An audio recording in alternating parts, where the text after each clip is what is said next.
Let me tell you about a story, see it starts at 9-5. That's when a girl named Kevin came alive.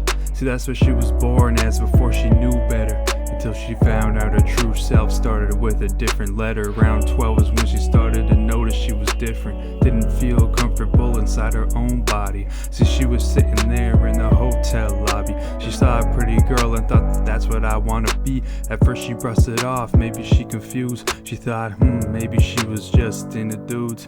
Maybe I'm gay, that's what she said that day. Little did she know she was far from okay. She never quite felt comfortable in her body. Figured it was just teenage angst, it gotta be. She never felt like she belonged, an imposter. Every time she looked in the mirror, felt that's not her. Wasn't until a year or two later when she heard about it. A term for people like her, never knew about it. Gender questioning, she wasn't quite sure. She did some research, had to figure out more. She read about it all over the internet. Transgender, never heard of it, but she's feeling it. She finally figured out why she never felt right. She was misgendered at birth. It's a constant fight. She never felt comfier in her body, cause it's not her. She's not a man, she's a woman. No one taught her about the stuff, so she didn't know for so long. But she finally felt right, she couldn't be wrong.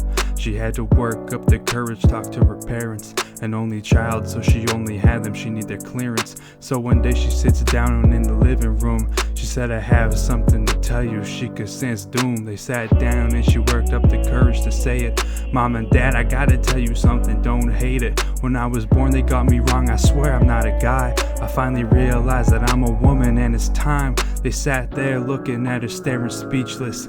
They need some time to process, they couldn't believe this. Her dad looks at her and says, son, I think you're confused. Her mom can't even look at her, she feels like she's abused. She sits there in disbelief, she can't believe the scene. Her parents aren't listening, they don't get what she means. Mom and Dad, I'm not a man, I'm a woman, please. I need to live my life, my truth, I wanna live with ease. Her dad look at her, he says, enough with all the nonsense. We're taking you to a doctor, they'll talk some sense. Mom and Dad, please, won't you listen, won't you help me? Her dad tells her quiet, he says, enough, don't tell me any more of this nonsense. Go to your room and don't come out until you figured out what's wrong. She said, Dad, I know what's wrong, please accept me. And just like Dad got up, he jumped to his feet. He walked up to her, struck her in the cheek with his palm. She fell to the ground in pain, she felt numb.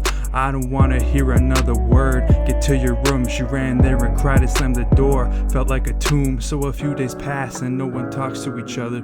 She swears it's been days since she's even seen her mother. The dad opens her door, tells her to get in the car. We've got somewhere to go and it's not very far. She felt sick to her stomach, she already knew. Before she even got there, she could tell it wasn't good. They pull up to the place and go inside, sit and wait. Receptionist says, you can see him, don't be late. Her dad brings her in and she reads the man's pin. Dr. Marsham is his name, now let's begin. She tried to explain herself, but he won't listen. All he keeps saying, she's confused, but he's missing the point to all of this. He says she's sick, she needs help. She can't believe what's happening, just wants to be herself. The session ends and Dad drives her home. He's angry, just listen to the doctor. You need help, you need therapy. When she gets home, she slams her door and locks it shut. She's all alone, no one to talk to, she in a rut. Cause her friends abandoned her when she came out. The rest of the school started teasing just for clout. See, one day she came to school in a dress, they couldn't handle it. Called all the words you don't say, they scandalous. She came home crying, why they like this, it's crazy. Into this depressed mess, they made me, my mind hazy. So alone she sits in her room, locked away. She's been contemplating, thinking about this every day. She turned 18 last week, so you know what that means. She reached under her bed, pulled out a Glock 17. She's holding it, screaming, why won't anybody love me? Why they treat me like I'm different? Why won't anybody hug me? All she wanna do is be herself and live a life. But the world is a cruel place and humans like a sharp knife, spitting daggers from their mouths, hurting for no reason, attacking someone just for existing. What's the reason? She hit a breaking point, her own family doesn't want her. See, at home she'd be neglected, not accepted.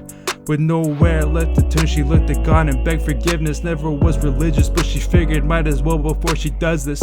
Wish it was different, but nobody ever gave a fuck. They left her in the distance, so she finally gave it up. She pulled a pistol to her mouth as she cries. This could have been prevented, could have saved another life. But now it's too late to change fate or the story. She says, I'm sorry, then she squeezed the trigger.